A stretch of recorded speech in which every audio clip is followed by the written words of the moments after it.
Estás escuchando un nuevo capítulo de Tras Hegel, donde Maki y Néstor te acompañarán a leer e interpretar la fenomenología del espíritu, una de las obras más ambiciosas de la filosofía. Y es que entre no saber nada y saberlo todo, ellos saben algo.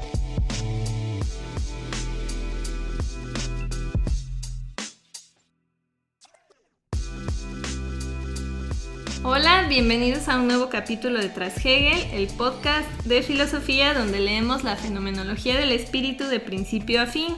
Yo soy Maki. Y yo soy Néstor. ¿Y qué vimos en el capítulo anterior? En el capítulo anterior analizamos la conciencia en su fase desventurada. Empezábamos este análisis de la conciencia religiosa y nos habíamos quedado con la piedad y el fervor. Ahorita avanzamos a otros dos estadios distintos, pero que se leen dentro de la conciencia piadosa. En este capítulo vamos a leer parte del número 3, la conciencia desventurada, subjetivismo piadoso, leyendo los números 2 y 3 del apartado gamma, la aglutinación de lo real y la autoconciencia. Lo que vamos a leer es la esencia singular y la realidad, el obrar de la conciencia piadosa y la autoconciencia que arriba a la razón, la mortificación de sí mismo. Y con eso terminamos el gran apartado que es la autoconciencia.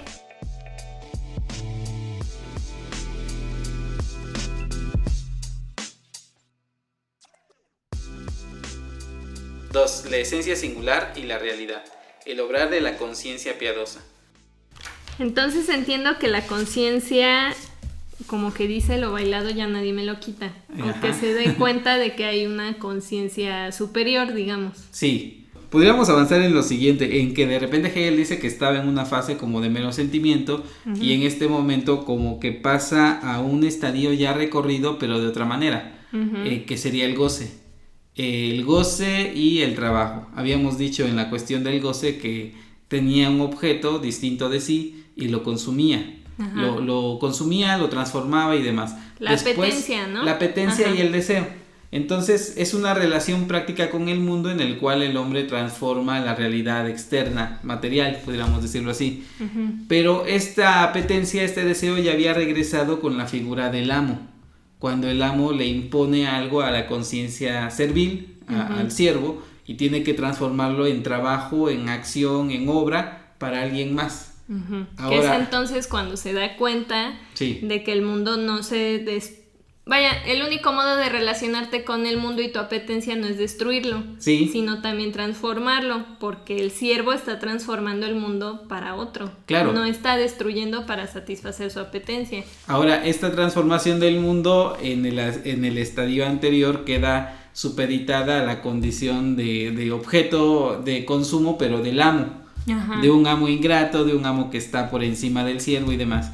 La relación aquí se trastoca porque ahora el amo o el superior ya no es un amo concreto real, sino es lo inmutable, es la figura de Dios. Entonces es el hombre que transforma el mundo para entregárselo a Dios, para santificarlo, para hacerlo obra divina. Pero en cierta manera también aquí hay como un desdoblamiento porque se cumplen tres momentos, ¿no? Y acá lo subraya muy bien el propio Hegel. La conciencia ha querido, ha hecho y ha gozado. Y lo que entendemos, o lo que yo entendería en este pasaje, es que el ser humano en este estadio de conciencia entrega su trabajo a Dios. Cuando entrega su trabajo a Dios, cuando se lo manifiesta, cuando realiza obras sublimes como las del Renacimiento, cuando realiza la Capilla Sixtina, cuando cualquier hombre entrega su trabajo a una divinidad, como que se siente cuando le bien. Regalas una camioneta al cura, lo mandas a España, ¿no? Va por ahí porque ahorita el cura va a aparecer ahorita. Muy bien. Pero ciertamente sí hay como un tipo de satisfacción y de agradecimiento que a lo mejor no se encontraba del todo tan presente con el amo, porque el amo tiene esa relación de poder sobre mí. Porque con el amo tú estás sintiendo que estás trabajando por un bruto que está encima de ti, pero cuando la conciencia piadosa va así con la conciencia universal, la inmutable, como que no es lo mismo, ¿no? Porque sientes que eres parte minúscula de un todo así maravilloso, ¿no? Claro, pero quedas... Y es más como de, ay, qué emoción que soy parte de eso. Sí, pero quedas limitado, ¿no? O sea, eres una pequeña parte delante de la cual tu trabajo, por más magnífico que sea, parece que es nada comparado con la totalidad. Dicho de otra manera, para una conciencia piadosa, ningún trabajo es digno de lo inmutable. Pues como Tomás de Aquino, ¿no? Que dejó de escribir porque tuvo ahí su visión. Éxtasis místico. Ajá. Y entonces dice, no, pues es que todo lo que yo escribí es nada. Entonces, pues ya para qué me molesto, claro, ¿no? Sí, todo, incluso la obra más grande es nada comparado con lo que se supone que es Dios. Y ya de ahí precisamente es como que el límite de esta forma de conciencia, porque queda como, no sé si rebasable la idea de Dios, y no hay nada digno que yo le pueda ofrecer que sea digno de su altura. Pero ya con eso pongo una decisión entre lo que es lo universal y lo particular. O sea, porque Dios está del otro lado, Dios es lo que está allá, y yo soy lo material, yo soy lo mutable, yo soy lo finito, lo contingente. Y por eso... Y tiene sentido esa forma de pensar de Hegel porque él es protestante, ¿no? Sí. Digo porque los católicos tenemos esta idea de que Jesús, Dios al hacerse hombre, pues nos dice, oigan, o sea, ustedes como muy condescendientemente, aunque sean pequeños, son dignos, ¿no? Y son maravillosos. Y el protestante como que a pesar de que también creen en Jesús, como que está esa idea de que sigue siendo inmerecedor de lo que venga, ¿no? Pues sí hay un debate teológico de fondo que podríamos ahondar respecto de qué es lo que salva, si lo que salva son las obras o lo que salva es la fe. Y el protestantismo diría sola fide, sola escritura. O sea, solamente la fe, solamente la Biblia es lo que salva. Y deja atrás la tradición, las obras y demás, que sería la tendencia católica. Quizá en todo esto sí hay una crítica al cristianismo católico, podríamos decirlo así, sobre todo en el siguiente apartado, que me parece muy evidente, una figura católica que se está criticando desde la perspectiva hegeliana.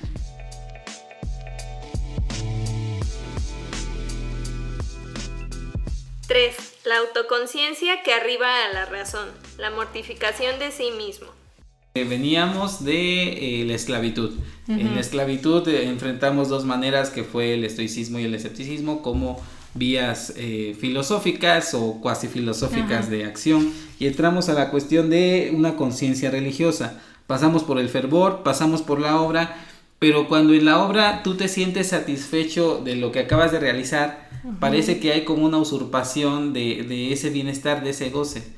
¿Por qué? Porque según la lógica de la religión, también el goce es como algo que no te corresponde a ti, pudiéramos decirlo así, porque toda obra buena que tú realices en realidad no proviene de ti, o es la divinidad o lo inmutable lo que actúa en ti. Entonces, como incluso la cuestión esta de la humildad, por decirlo, si tú eres muy bueno en algo y resulta que te vanaglorias de tu trabajo desde una perspectiva cristiana, no sé si malentendida o bien entendida, es malo que te vanaglories, porque no debes tú ensalzarte por lo bien que haces determinada cosa, sino que eso viene de Dios. Entonces, si es de Dios y viene de Dios, tienes que ponerlo al servicio de Dios. Lo que tienes que hacer entonces es suprimir el goce, porque el goce no te corresponde, no por la obra que tú has realizado, sino porque ni siquiera viene de ti. Sí, porque todo lo bueno viene de Dios, y todo lo malo viene de la naturaleza como cuando humana. dicen que si el paciente vive es gracias a Dios y si muere es por culpa del doctor, ¿no? Un poquito va por ahí, ¿no? Entonces la cuestión esta de la humildad cristiana debería decir, no, el goce no te pertenece. Y como hay un movimiento de retrotraerte hacia el castigo, o sea, porque si tú coartas el goce, entonces lo que tienes que hacer es mortificarte. Y al mortificarte, al hacerte sufrir, como que estás más en compañía de Dios. Y de hecho menciona al principio del apartado, o sea, que comenzamos sufriendo y mortificándonos, negando las cosas que no son naturales, ¿no? Que también esa es la situación de cuando el ser humano en un ámbito estrictamente religioso como que trastoca lo natural que hay en él y pone como una doble naturaleza. O mejor dicho, su instinto natural, por decirlo, el instinto sexual, es castigado. Ajá, porque está mal. Porque está mal, porque es en contra de la naturaleza, lo que Dios te ha mandado. Ajá. Entonces como que crea este desgarramiento del ser humano. Pero que también pues causa bastante ansiedad, ¿no? Porque uno pensaría, bueno, y si está mal, ¿por qué Dios nos creó así?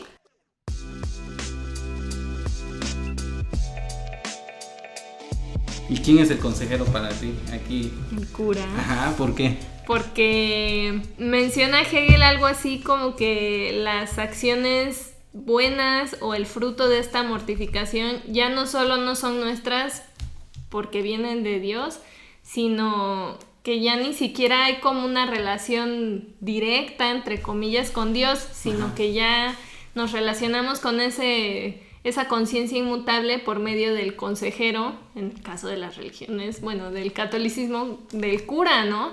Y entonces hay mucha gente, y lo estamos viendo, que tiene una mejor relación con el cura que con Dios. Ajá, ¿no? Yo creo que con cualquier representante de la divinidad, y cuando decimos representante, lo entrecomillamos, no porque no creamos en algún dogma determinado, sino simplemente porque Hegel nos dice, si el ser humano sacrificó su naturaleza, sacrificó su goce, termina por sacrificarse a sí mismo y sacrifica incluso su voluntad. Uh-huh. Y cuando sacrificas tu voluntad es que yo ya no elijo por mí, sino que voy como un mediador que está en contacto con la divinidad, y ese mediador sabe lo que se supone yo tuviera que realizar. Ajá. Al menos yo lo entendería por ahí. Como diciendo, pues no sé muy bien qué me está queriendo decir Dios, voy con el Padre. Sí.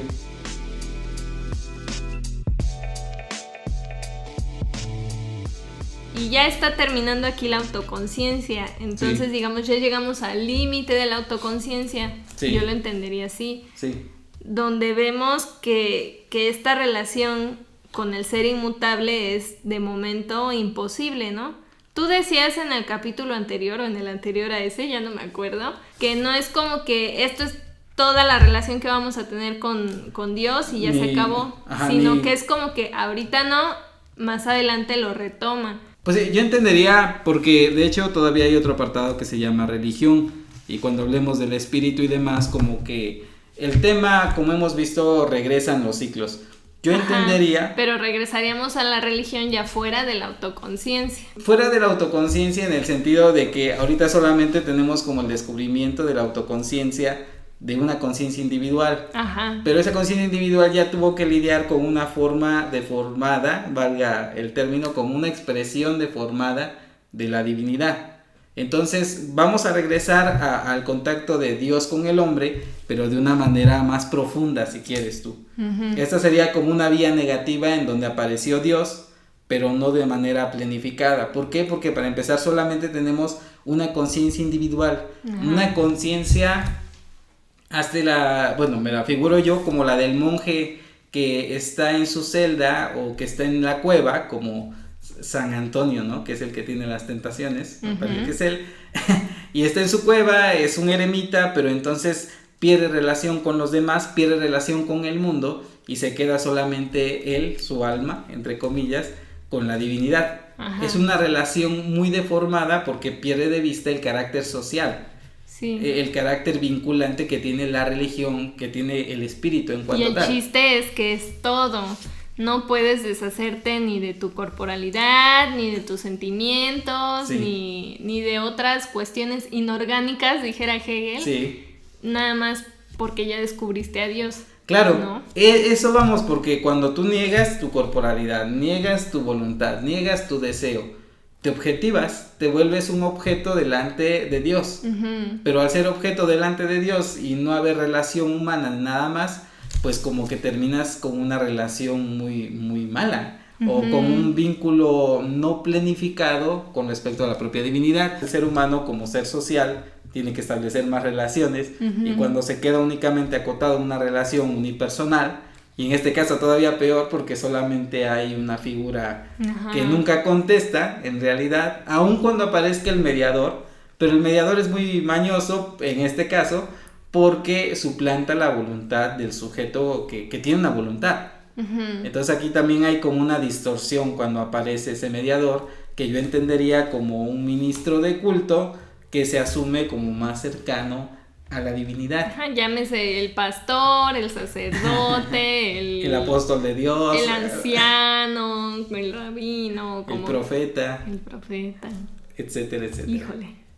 Pero ese es el problema, ¿no? Cuando al consejero sí. le quitamos esta, digamos, autoridad, entre comillas, de que lo consideramos más cercano a Dios. Sí. Pero la actitud se vuelve como que es idéntico a... Sí. No sé si me explico. Sí. O sea, porque ya no vemos al sacerdote como alguien que obviamente sabe más que nosotros sí. de las cuestiones doctrinales. A eso se dedica, a sí. estudiarlas. Sino que ya lo que dice el padrecito es palabra de Dios, aunque no esté leyendo el evangelio. Claro. ¿No? Sí, cuando se suplanta la divinidad por la persona que hace de mediador. Y entonces me cambian al padre de parroquia y ya, bueno, la iglesia es una injusticia y cosas así. Incluso aunque pongan a otro... Mejor, digamos. A otro representante, pongamos. Sí. Pero sí me parece que hay mucho esta suplantación del consejero o del mediador por la figura de Dios en cuanto tal, ¿no? O incluso al grado de llegar a decir, pues yo me conformo con esta relación con el consejero, que es un poco más cercana, sí. Y no me molesto en sentirme poca cosa frente a la conciencia inmutable, ¿no? Claro, ahora la voluntad se suspende y se supone que yo diría que yo quito mi voluntad y pongo la de Dios, pero en realidad yo no sé, en términos concretos. O sea, realmente no se está abriendo el cielo y Dios te está diciendo, sí, estudia filosofía. Exactamente, ¿no? O sí haz esto o haz aquello, no, es la voluntad del consejero que habla por lo inmutable. Es que mi marido me golpea. Compréndelo, llámalo. Es tu cruz. Ajá, es tu cruz. O sea, por eso los católicos tenemos esa fama, además de muchas otras cosas de las que tenemos fama, dicho sea de de paso, sufrimos mucho, ¿no? Ajá, como que hay cierta cuestión masoquista. El catolicismo es mucho este vínculo, contacto con el dolor, y me parece que Hegel por eso también está diciendo eso, ¿no? Ajá. O sea, tan solo las figuras sangrantes de los cristos en los pueblos, en las iglesias, dicen mucho de cómo es nuestra fe, que es una fe que se hace violencia constantemente. Nos comemos a nuestro Dios.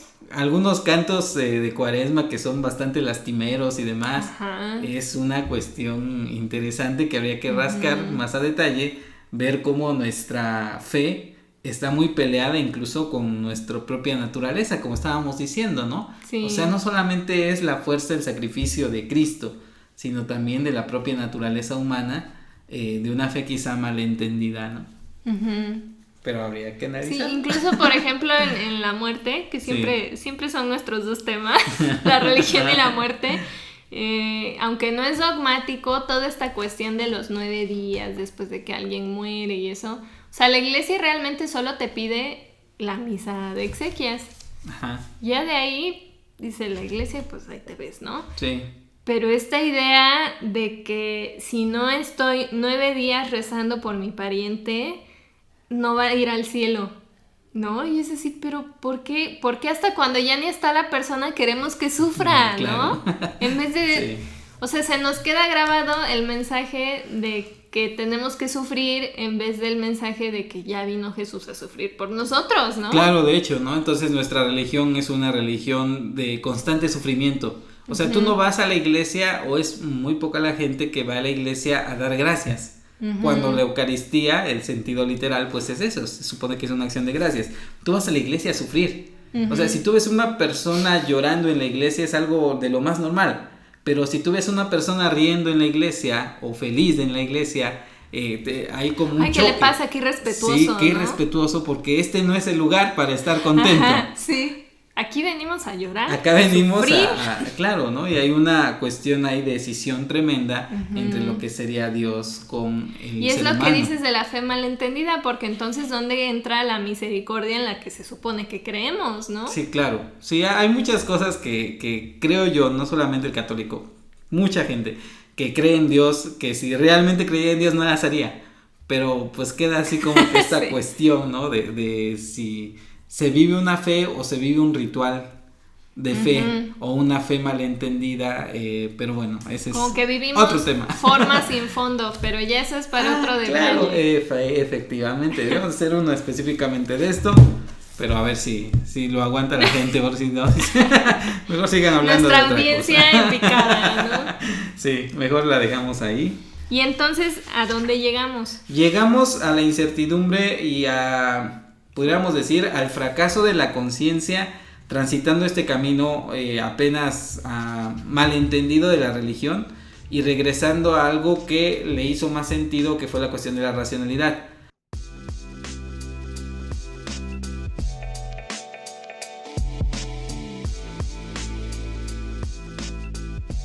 Pues vamos a dejarle hasta ahí por esta semana, y aunque ya lo dijimos hace 10 segundos, ¿qué nos tiene que quedar claro? Nos tiene que quedar claro que Hegel transita la conciencia subjetiva piadosa, religiosa, que va por la piedad, pasa por las obras y termina en la mortificación y en el consejero, y fracasa en este camino, regresará a la cuestión de la divinidad en apartados posteriores, pero al menos en este momento deja ese camino y pasa hacia algo más universal, que sería la racionalidad. Muy bien, nos escuchamos en el próximo capítulo, donde comenzaremos el despapalle en el índice de Hegel, porque terminamos el apartado B, autoconciencia, y en el próximo capítulo comenzaremos con el apartado C, AA, llamado razón. Recuerden que pueden encontrarnos en nuestra web, que es trashegel.com. También estamos en iTunes, Spotify, YouTube, donde sea que escuchen podcast, ahí estamos. Encuéntrennos, coméntenos, compártannos para llegar a más personas, y pues eso sería todo. Yo soy Maki. Y yo soy Néstor. Hasta entonces. Nos vemos.